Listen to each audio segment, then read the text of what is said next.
In retrospect, it's pretty amazing that Barack Obama got as far as he did. In 2004, the summer of 2004, Barack Obama gave the keynote address at the Democratic Convention in Boston. And when he walked to the podium, probably only a small percentage of people in the room knew how to pronounce his name.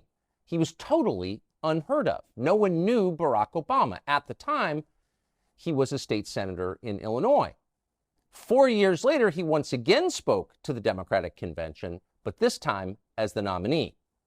Meteoric doesn't begin to describe it. How did this happen? Well, the outlines are fairly well known, though rarely talked about. A small group of Democratic donors, mostly in Chicago, decided that Barack Obama was their guy. He was the vessel for their ambitions. They paid for his campaign. They paved the way for his rise. He spent 2 years pointlessly in the United States Senate preparing to run for president in 2008, and of course, in the end, he won. But the question was, who was this man? Where did he come from? What did he spend his life doing before he became president of the United States? Well, the news media, whose job it is to answer those questions, spent the entire 2008 campaign trying to keep you from knowing the answers. By Election Day, most Americans knew only one thing about Barack Obama, other than he was handsome and a good communicator: hope and change. But they knew nothing about him, his origins, what he believed, and legitimate questions about those facts were turned away, as they often are, with the claim, "That's a conspiracy theory. You're crazy. Shut up." One of the most interesting moments in the 2008 campaign occurred when a man, like Obama himself, came from out of nowhere to recount his experiences with Barack Obama, the man. His name was Larry Sinclair, and he told an amazing story. He said that in 1999, he had encountered Barack Obama in Illinois, had sex with Barack Obama, and then used cocaine with him. Sinclair went on to make these claims publicly at the National Press Club in Washington, to sign a sworn affidavit, and to take a lie detector test. But he was dismissed. In fact, he was attacked. Obama shills like Ben Smith of Politico batted the claims out without refuting them. They're absurd. And the rest of the media followed suit. But the claims weren't absurd. We're not claiming they're true, but they were certainly credible. This was a first-hand account of Barack Obama's behavior by someone who was willing to sign a sworn affidavit to that effect. So the question is, whatever happened to Larry Sinclair? What's his life been like since? That's an interesting story. It turns out Larry Sinclair is still alive. He lives in Mexico. But today, he's in our studio, and we're happy to have him. Larry Sinclair, thank you so much. Thank you for inviting me. Where did you meet Barack Obama? It was by accident. I was in the Chicago area in '99 for Lee Duke's graduation from the Naval Academy. Who's Lee Duke? He's basically my godson. Okay. I had hired a limousine service. I'm sorry to interrupt. Did you live in Chicago then? No. I was actually living in Colorado. I had flown in the night before. Okay. So I had hired a limousine service, had made the driver aware that if Lee couldn't leave the base, because once they graduate, some of them actually get their assignments and they're shipping out and they can't leave the base, that I was still interested in going out. And had asked the driver if he knew anybody that was available that might want to show me, Chicago. And he said he did. So well, who was the driver? His name was Jamir Motani. It was with 5-Star Limo. So you're just a guy who's in town for the night, and it sounds like you're looking to party, actually. Yeah. That's what you're really saying. Yeah. Well, I was in town for a few nights, but yeah, I was definitely looking to party. And did you make that clear to the driver? Oh yeah. Yeah. Oh yeah. There was no misunderstanding. How direct were you about that? Extremely. Extremely. Okay. Yeah. There was no doubt what I was looking for. Okay. And he picked me up at my hotel in Gurnee and drove into Chicago, pulled up in a bar outside, and there's this guy that's introduced to me as Barack Obama. It was literally that casual. Had you ever heard of him? No. Did the driver know him? Yep. The driver definitely knew him because the driver said that he was a friend. Interesting. How would the driver be friends with Barack Obama? I only found out later, dealing with a reporter from Bloomberg News, that apparently the limousine company had been doing business with Tony Resco, Oh. that at the time was somehow affiliated Was with in Barack Obama's Obama. orbit. Yeah. Yes. Yeah. Interesting. So he knew Barack Obama, and in his view, Barack Obama liked the same kind of partying you were looking for. Yeah. Okay. So sex and drugs, in other words. The sex part I wasn't so sure about until, of course, you make your move, but it became obvious very quick. The coke part I thought was interesting because of the way that I had brought it up. So I'm stepping on your story. So you pull up, and I apologize. So you pull up to this bar. The driver is basically scouting some dude for you to hang out with. Correct. There's this guy, Barack Obama. Have you ever heard of Barack Obama? Never. Okay. Never. We're having drinks. I mentioned the fact that I could use something to wake up. I was extremely exhausted. So you went into the bar? Yes, sir. What kind of bar was it? I'm trying to remember. I've been trying to remember the name. I know that the glasses had 3 X's on them, because I remember taking one home for a friend of mine. But I mean, generally characterize it. Was it working class up, bar, no, gay it was bar, upscale, strip bar? It was upscale, quiet. Wasn't really that really didn't have a lot of energy to it. It was more relaxed, more like a lounge as opposed to somewhere where people would go and get loud and crazy. Yeah. Which made it easier to talk. But like I said, when I brought up the fact that I could use something to wake up, he immediately knew what I was referring to, had made it clear that I was looking for coke, and I really was, and had made the suggestion that he knew where we could get it, and we left to go get it. Interesting. Did he say what he did for a living? Nope. I had no idea that he was a representative in the Illinois House. I had no idea he was in politics. I just knew that he was supposedly married and at the time was going through some issues with the marriage. He said that? That was made clear. Yeah. Huh. Did he say what kind of issues? No. Do you remember? No. So you said, I'm looking for someone to wake up. He knows you're referring to cocaine. I know where to get it. What happens next? We get back in the limo. The driver takes us wherever it is that Barack had instructed him to take us. I had given Barack $250 to pay for coke. He gets out, comes back. I start putting a line on a CD tray to snort. And you're in the limo? Yep. Driving or parked? No, the driver's driving. Yep. I start to put a line on a CD tray, and I just happen to notice that he pulls something else out of his pocket. And next thing I know, he's got a little pipe and he's smoking. So I don't have an issue with it. I mean, some people smoke, some people snort. Smoking the cocaine? Yes. So as I'm doing a line, I just start, this is the part where you kind of make your move to see where things are going. So I just started rubbing my hand along his thigh to see where it was going, and it went the direction I had intended it to go. So the night became somewhat active sexually and drug-wise in the limo. So you hit on him. Did he seem shocked by that? Not at all. Yeah. I mean, if you're smoking crack with a stranger in the back of a limo, like, you got to imagine things might go crazy places. Well, not only imagine it, I look at it this way. I've done a lot of crazy things in my lifetime. I'm a pretty good judge of character, and I pretty much know whether or not I can move in a certain direction with an individual. I didn't feel that I was going in the wrong direction. I just wasn't so sure how much I could trust the individual at first. And that was probably one of my bigger concerns. But the fact that I was already becoming somewhat buzzed, you kind of throw caution to the wind. You weren't sure you could trust the individual. What does that mean?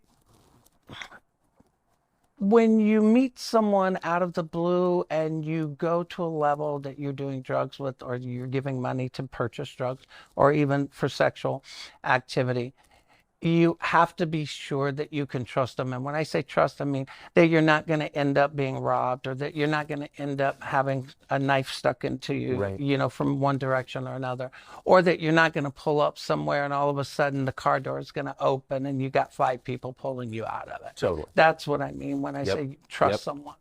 And you've been around at this point Oh, in yeah. your life, big time. Yeah. Right.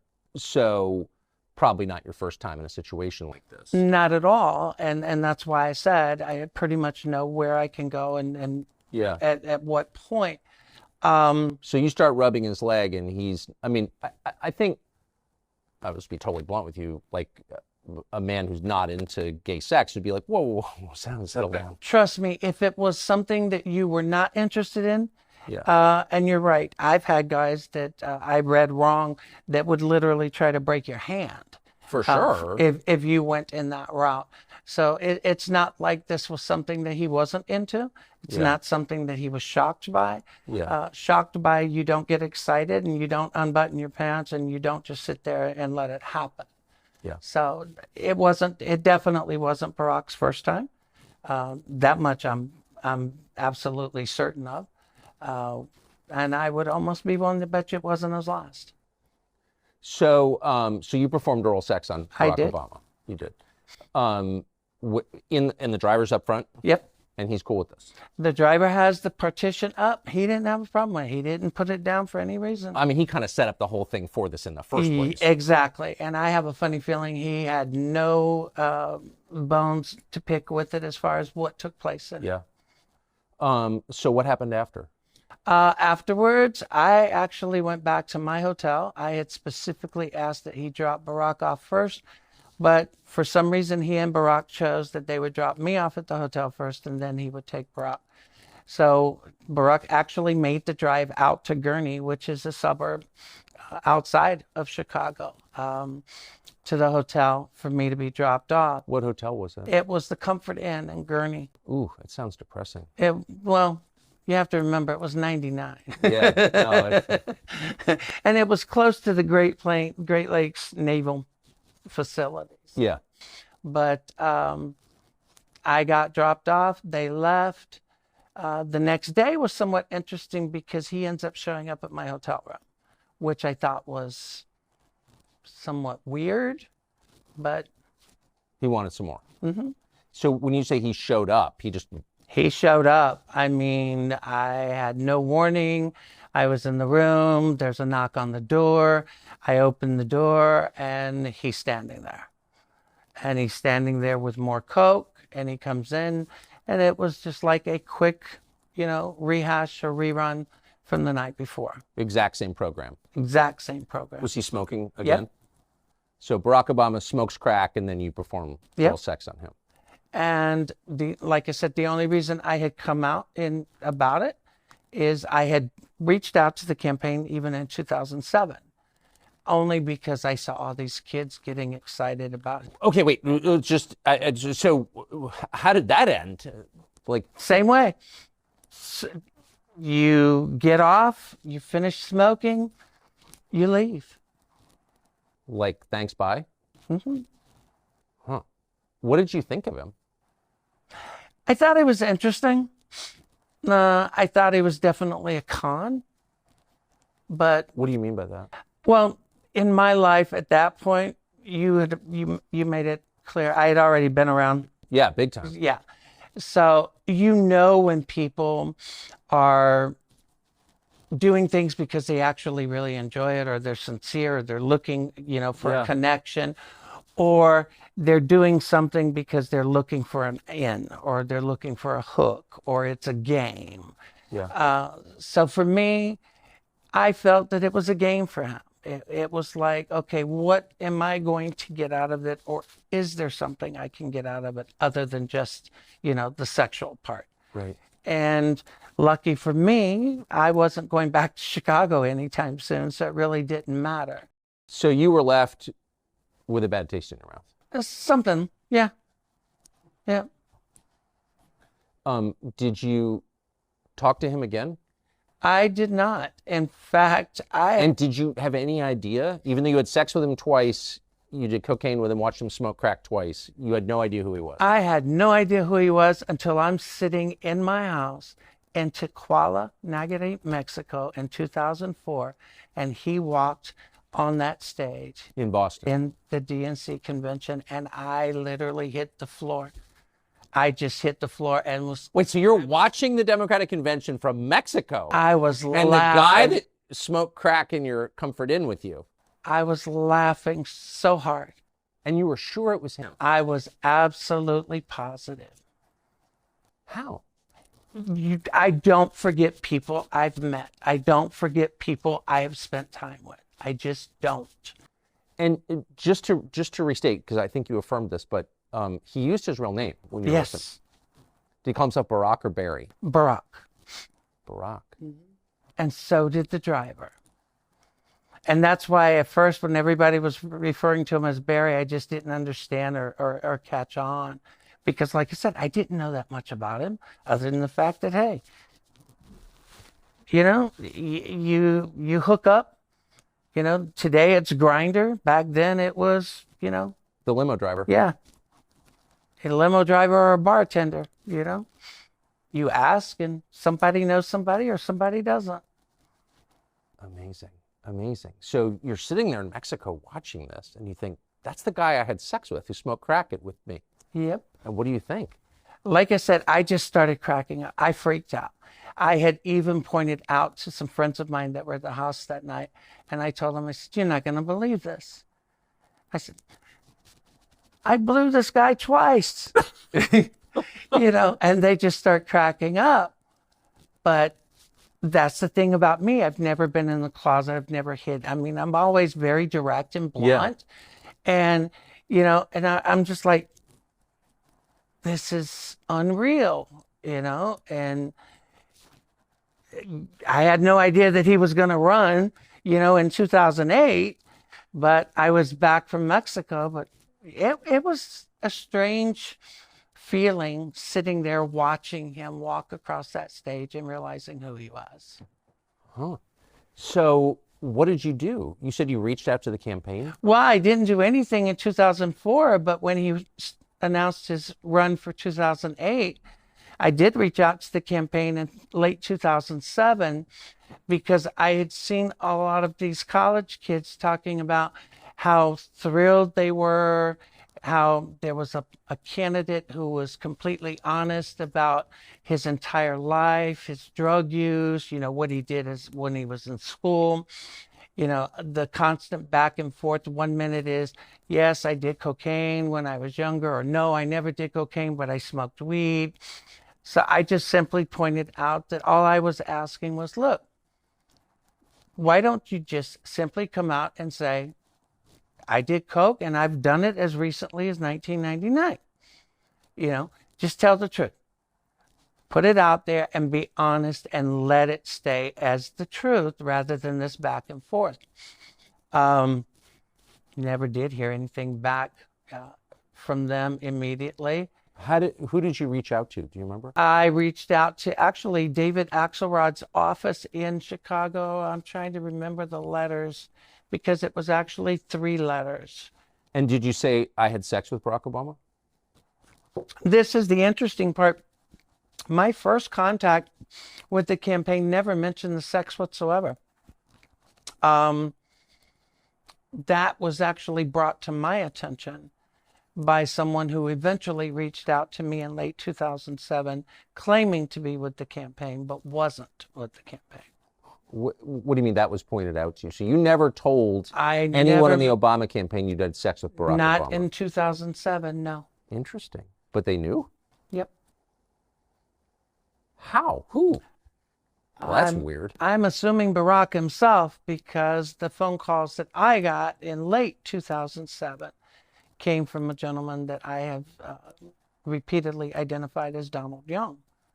And it was Donald Young who had mentioned to me that the campaign was not going to acknowledge the sex and the drug interaction.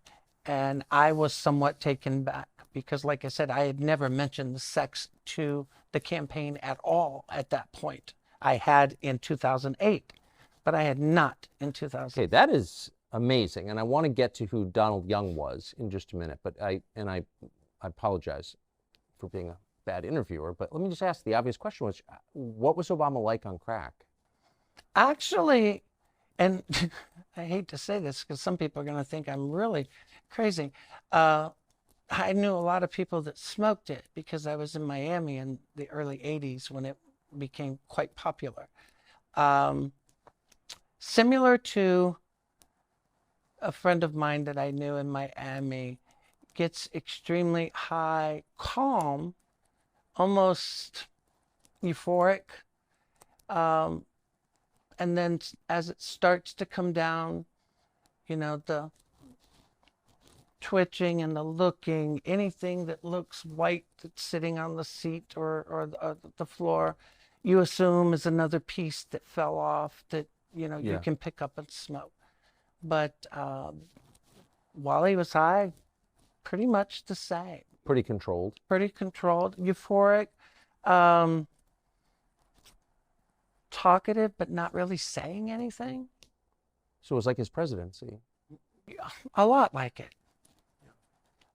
Was it your impression, and of course you would, strictly speaking, no, but was it your impression that this was the first time he'd ever smoked crack? No.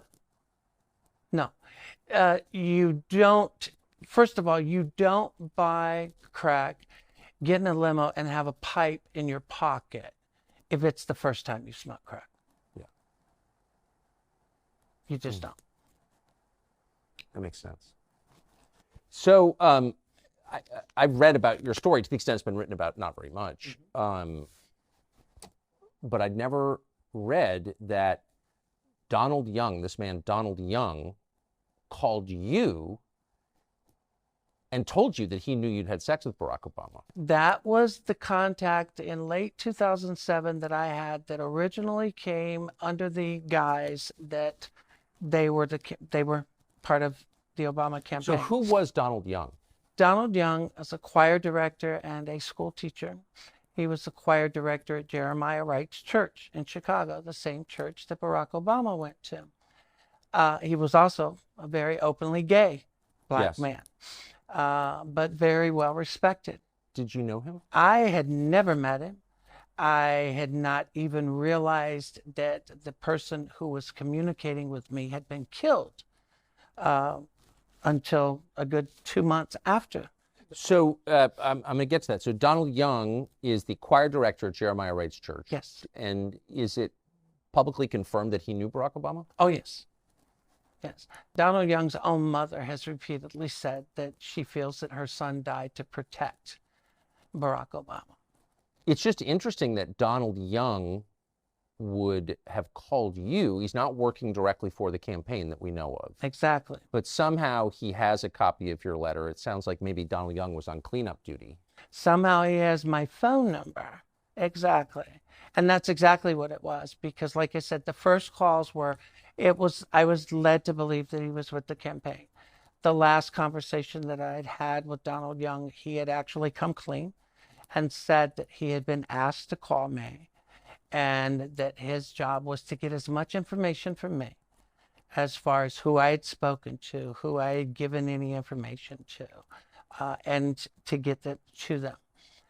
He had told me to be careful, to watch myself, and to understand that the Barack Obama campaign was not in any way, shape, or form going to acknowledge anything or come out about anything.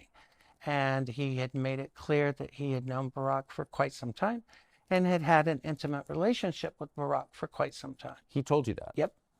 And that's when I knew that I could at least trust what I was being told. Originally, I had made it clear I didn't feel comfortable with the phone call because something just didn't seem right. But after a couple of calls, it started to all fall into place. And I had said the same thing to myself. Wait, so you didn't know Donald Young existed? Nope. It sounds like you're not very political anyway. You weren't. I wasn't at the time. And you were just annoyed that Obama was talking about cocaine and lying about it. I was extremely annoyed. But the sex part had nothing to do with it. No. Then Donald Young, who you don't know, never heard of, calls up and says, by the way, I know you had sex with Barack Obama. I did too. Yep. Pretty much. I mean, this is a longer conversation, which we're going to have in a minute, but I mean, Obama has a wife and kids, and he's telling America what a great family man he is. Is that, maybe you've seen this a lot? What do you think of that? Well, you know, in 2008, I made it clear that Obama was having marital problems in 99, and everybody in the world said that I was crazy, didn't know what I was talking about.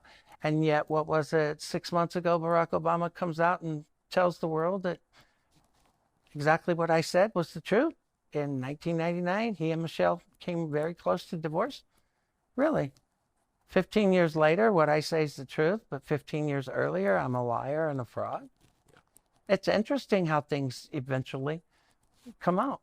But yes, believe me, I've known guys that were completely happily married that will screw around with another man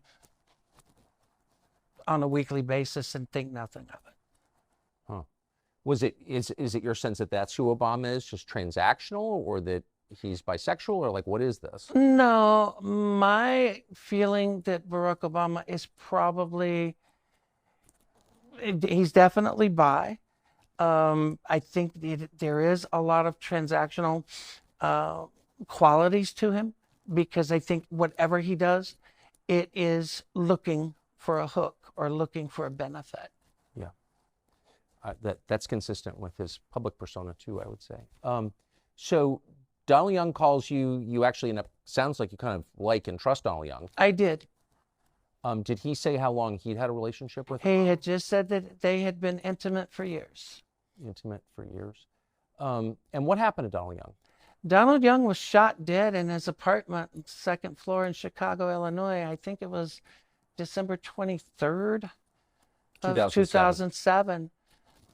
According to the police report and the death certificate, multiple gunshot wounds, close range, no forced entry, second floor apartment, yet not a single resident in the building heard a single shot, but yet they can hear every shot that's fired in the street outside. Jeremiah Wright announces that Donald Young's dead earlier that morning, even before it was announced, even before he was declared dead. I mean, a lot of it just didn't make sense. This is all public, and you can Yep. look this up, and it's still on the internet. Tell us about Donald Young's mother. Norma Jean Young actually is a former Chicago Police Department employee. Really? Really. She had worked for the Chicago PD. I had spoken with his sister Lorraine shortly after I realized that he was the gentleman that I had been speaking with. There were people at the time that were attempting to have Lorraine and other members of Donald's family file criminal complaints against me with Chicago because they wanted me arrested. They were trying to get the family to say that I was trying to con them or something. To my knowledge, they never did any such thing. But at the same time, I continue to respect Lorraine and the rest of the family. But Mrs. Young had finally come out and told David Nelson, who was a reporter that I knew out of Minnesota, that she was convinced that Donald had been killed, that his death was to protect his friend Obama. And she confirmed that they had, in fact, been extremely close for years. I mean, did she confirm that they'd had sex, Obama and Donald Young? Her confirmation wasn't referencing, or she did not specifically say that they were sexually involved. She just simply said that they had been intimate friends for years. But she believed the Obama campaign was responsible. She believed that his death was due to protecting Barack Obama. And I made the same argument that people said, well, how are you accusing Barack? I said, I'm not accusing Barack of anything. But I said, I'm willing to bet my life that Barack Obama and Jeremiah Wright both know or have knowledge of who killed Donald Young. There is no doubt in my mind about that. Well, this was a guy who was clearly going to be the next leader of the world. You know, people kill each other over insurance claims, over bar fights. You know, there's a lot at stake here. I have no knowledge of this. I'm not alleging a murder by the Obama campaign or its allies, but it's not. It's not a crazy thing to wonder, obviously. No, and the only thing after I realized what had happened with Donald Young, the only thing I'd ever asked was the same thing that I had done. And I said, you know, if you want to accuse me of being crazy, you know, release your phone records. You know, turn over your phone records from your phone in '99. Turn over your phone records for the last year. I mean, it's that easy. If you've got nothing to hide, it's not like they're going to be made public. Turn them over to authorities. Let them investigate. Let them look. But no. So now seems like a fair time to ask about your motive. So your initial motive was you were annoyed because you believed or you knew that Obama was lying about his drug use. Right. But then after the Donald Young exchange, where he brings up the sex that you had with Obama, what was the point at which you decided, I'm just going to bring this to the country? I'm going to go public. Well, in January of 2008, after having contacted the campaign yet again, I had decided, you know what? Screw it. I'm just going to make a YouTube video and put it up, which I did. It wasn't because I was looking for anything out of it. In fact, if I had even stopped long enough to anticipate the blowback and the consequences of speaking out, me being me, it probably would not have stopped me. It might have slowed me a little bit, but it would not have stopped me. But I figured if you're going to call him out, you can't call him out on part of it. And people have said, well, why didn't you just talk about the drug use and leave the sex out? And I said, because if I said he just used drugs and then you found out later it was drugs and sex, you would accuse me of lying because I didn't mention the sex. So my opinion was, if you're going to tell the story, then you tell the whole story and let the chips fall where they may. So that's exactly what I did. And so you made a YouTube video. By the way, I looked for it last night. I couldn't find it. That's because YouTube gave access to my account to someone shortly after the polygraph test. And I was never given access back to it before the video was actually deleted. Are you serious? Oh, yeah. YouTube gave access to the account and the video was deleted. Microsoft gave access to my Hotmail account and all of my emails were circulating the internet, and vacation replies were set up on my email telling people that I was busy giving blowjobs and would get back with them when I was done. And oh, yeah. Man, they wanted Obama to be president.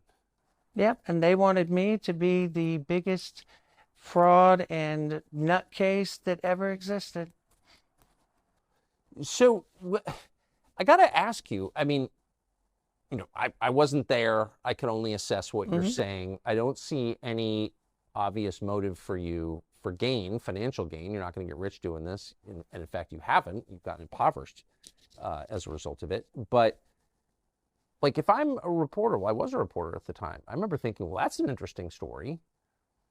But it seemed like nobody in the media wanted to follow up with you. And some people, like Ben Smith at Politico, who's a liar and a shill posing as a journalist, I reread the piece last night that he wrote saying, oh, it's ridiculous. Right off the first graph, it's ridiculous, these claims. Well, I think I have an answer for why a lot of reporters did not want to follow up. And I think it would have something to do with what David Axelrod told a old Chicago Sun-Times reporter, or no, a Chicago Tribune reporter, John Crutzen. Axelrod had been a reporter in Chicago before he went into politics. Well, John Crutzen worked for the Chicago Tribune. And John Crutzen actually came to Duluth, Minnesota and sat down with me and talked with me. And John Crutzen had told me point blank that before he had flown out, that he had spoken to Axelrod and that Axelrod had told him that they were aware of who I was and that it was their intentions to destroy me, and that if any reporter had mentioned me to them, they would be completely cut off, and that outlet would be completely cut off from access to the Obama campaign for the duration of the year. So I think that had a lot to do with why reporters didn't bring things up to the campaign, because everybody wanted access to, the new savior. Nobody wanted to be blackballed and denied access to a historic campaign. Yeah, but I mean, if it's the guy's running for president and credible information comes out that he's smoking crack and having sex with dudes, I mean, that seems like a story. Well, it would be a story if the media really cared about telling people the truth about anything. Yeah, they're liars. And that Ben Smith is a liar. Oh, Ben Smith's more than a liar, but you're right. What do you mean more than a liar? He's a complete fraud. Ben Smith, I hear people talking about grifters. Ben Smith to me is a grifter. Ben Smith wrote an article saying that I had a 27-year Criminal history. Career criminal. And the funny thing is if you look my criminal history up, which I've published myself and provided from day one, my criminal history goes from 1980 to 1986. And everything I've ever done, I've owned it. I've never wasted taxpayer money. And any sentence I've ever been given, I've served. But he also said that I was a fugitive, that I was avoiding prosecution, I was trying to prevent from going to jail. None of that was true. But the media ran with it. Even Greta linked to it and said that people asked me why I would not interview Larry Sinclair. This is why. And she linked to Ben Smith's article. And notice his article was published right when I was preparing to do the press conference at the National Press Club.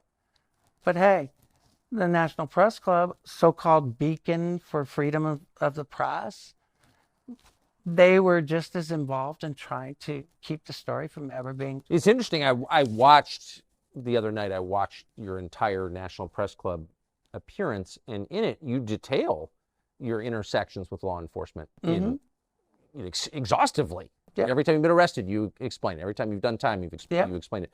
So you didn't, from what I could tell, hide your past. No. Why? You can't. I mean, I've never hidden my past in regular everyday life. Why would I hide it in something like this? So, I mean, you're the only person on this set who's had sex with Barack Obama. So I think you're, I don't know, expert on Obama, but you know more than most people. What's your assessment of him now? I think he's the same grifter that he's always been. I think he's still very power hungry. I think Obama is calling the shots in the current Biden administration more than people are willing to admit. I think Obama is hell-bent. I had made a statement during that press conference that I felt that Barack Obama being elected was going to push race relations in this country backwards 50 years. I am absolutely positive I was. Yes, I think you've been vindicated on that. Because race relations in this country has not only gotten pushed back, but everything's about race now. Everything is about victimization now. It's interesting though. Yeah, he's obviously a race hater, very anti-white, but he had sex with a white man. So you have to ask, like, is that real? Oh, for him, of course. I would be willing to bet you I'm not the only white person he's ever had sex with, or male anyway. Yeah. But hey, he's got what he wanted. You know, he is in D.C. He's living the life. He's still looked upon as being the savior of the country. You know, and sadly, people are still giving him that power. And I think it's going eventually to be to the detriment of. Can I just ask you one last question? How did you? I'm just thinking about it. It's very insightful because I knew a lot of people who weren't liberal who voted for Obama purely on the race question, and they weren't all self-hating, guilty whites. They were like nice, normal people who wanted to see race relations improve, and that really was the core promise of his campaign. And a lot of people bought it. A lot of smart people bought it, and I saw why they bought it. But you didn't buy it. How did you know that? I grew up in South Carolina in the 1960s and 70s. Okay. I've been gay and knew I was gay since 6 years old. Never hid it. Okay. Yeah. I grew up in rural South Carolina. And my first job as a kid was cropping tobacco for a family by the name of Rose that were a black family living across the road from my grandparents. So I grew up as a kid, a gay kid, in an era and an area that would get you killed being gay just as quick as you could be hanging being black. So I actually knew the other side of the track before I knew that I was supposed to act like I was above this or above that. I've watched it my whole life. I know when someone plays, when it comes to acting like they're one way and then in reality they're the biggest racists or bigots alive on both sides. Okay. I knew because he was saying one thing in the campaign, and then if people started to actually listen to what he was saying, remember there was a time when he actually told supporters to show up at a fight with a knife, get in people's face, argue with them if they didn't agree to support him, if they didn't agree to vote for him, argue with them, convince them. Come on. You don't make statements like that and tell me that you're not going to make things about race. He did. Man, that is the one part of your story that we can say unequivocally you're telling the truth about. You saw that and most people didn't. Larry Sinclair, I'm really grateful that you came. I wish I had interviewed you in 2008. I don't think anyone would have run the interview. But anyway, thank you. You're welcome. Very much. Thank you. Great to meet you. You too.